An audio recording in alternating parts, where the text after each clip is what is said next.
In almost every religion or spiritual tradition, there is the injunction or idea or suggestion of surrender to God, or faith in God, or belief in God.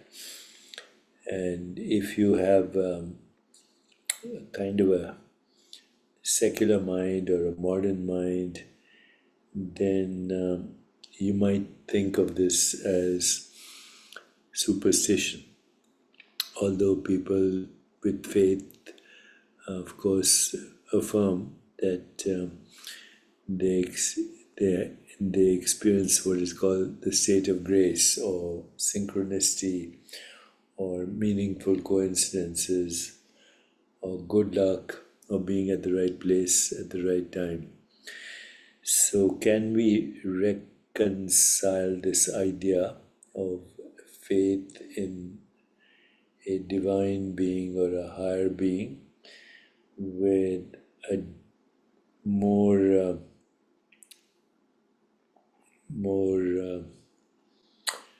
let's say, deeper understanding of how consciousness operates?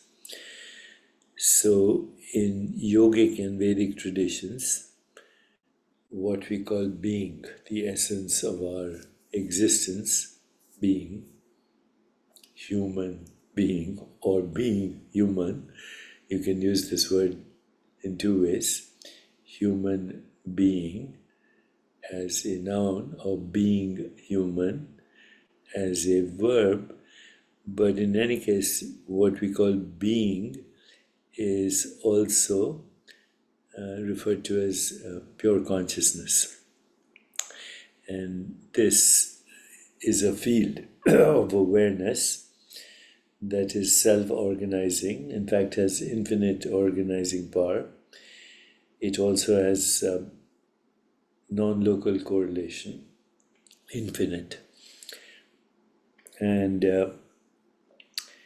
surrender to this fundamental aspect of our existence leads to spontaneous knowing, spontaneous creativity, spontaneous evolutionary action and self-regulation and healing and homeostasis. So let's try and unravel this a little bit. In the deeper understanding of Vedic and yogic traditions, pure consciousness of being is revered as a fundamental aspect of our existence. It is considered a field of infinite organizing power, non-local correlation, and spontaneous creativity. And this concept offers a pathway to deeper understanding and ultimate enlightenment, emphasizing the transformative power of surrendering to this state of pure awareness, which is your own essence. Pure consciousness is the ultimate reality underlying all forms of existence. It transcends the boundaries of time and space, embodying a state of infinite potential and creativity. In Vedic philosophy, it is seen as the source from which all creation emerges, a field where every possibility exists in its latent form. This consciousness is not confined to individual minds, but is a universal field that connects all beings and all objects, actually, because objects perceptual activities in beings. It also has infinite organizing power. Consciousness has an inherent ability to bring order and harmony to the universe. This organizing principle is evident in the natural world, where complex systems function seamlessly without external intervention. In human life, aligning with this power can lead to greater coherence and synchronicity, chronos. time, synchronization in time, allowing individuals to navigate challenges with ease and effortless spontaneity and grace. Non-local correlation refers to the inseparability or entanglement or interconnectedness of all things within this field of pure consciousness. In this state, distance and separation are illusions. Everything is interrelated and inseparable and entangled at a fundamental level. This idea, of course, now resonates with modern scientific concepts such as quantum entanglement, where particles seem connected regardless of distance. In practical terms, non-local correlation implies that our thoughts and actions can have far-reaching effects beyond our immediate surroundings. What about spontaneous creativity? Pure consciousness is also a wellspring of spontaneous creativity. When individuals tap into this state, they access an unlimited source of inspiration and innovation. Creativity flows effortlessly, unencumbered by the constraints of logical thinking or preconceived notions.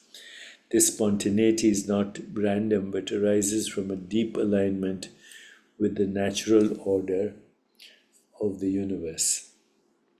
So, surrender to being involves letting go of ego-driven desires and aligning oneself with the flow of pure consciousness. This surrender is not a passive but an active engagement with one's true nature. By relinquishing control and trusting in the wisdom of being, we can experience spontaneous knowing and understanding and spontaneous creativity, spontaneous right action, what is called Ichha Shakti, Kriya Shakti, Gyan Shakti, Ananda Shakti. All these blossom spontaneously. Insights arise naturally, leading to actions that are in harmony with evolutionary forces. So this leads to evolutionary spontaneous right action or spontaneous evolutionary action. When alignment with pure consciousness is achieved, actions become spontaneous yet purposeful, contributing to personal growth and collective evolution. These actions are not dictated by external pressures or societal norms, but emerge from an inner sense of knowing, pure knowing, as it's referred to in yoga. They reflect an intuitive understanding of what is needed for progress and transformation. So, in summary, the Vedic and yogic tradition offer profound insights into the nature of pure consciousness as a field of infinite organizing power, non-local correlation, and spontaneous creativity. Surrendering to being allows individuals to access the field, leading to spontaneous knowing, understanding, creativity, and evolutionary action. Embracing these principles can transform our lives, fostering a deeper connection with ourselves and the universe around us. Through this journey into pure consciousness, we discover our infinite potential and contribute meaningfully to the unfolding tapestry of existence.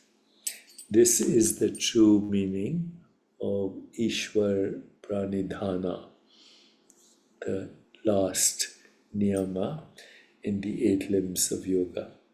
Very profound, very practical, and means ultimately do nothing and achieve everything. But start with do less and achieve more. Start with that. Surrender to presence, to being, to awareness, nothing to do. And let the universe evolve through you. This is the highest intelligence we are capable of. Surrender to being, to the divine source of all experience, that is your true self. Oh, by the way, Digital Dharma is out, and so is my digital twin. And you can engage in these conversations on an ongoing basis. Just connect to digitaldeepak.ai. And thank you for indulging me.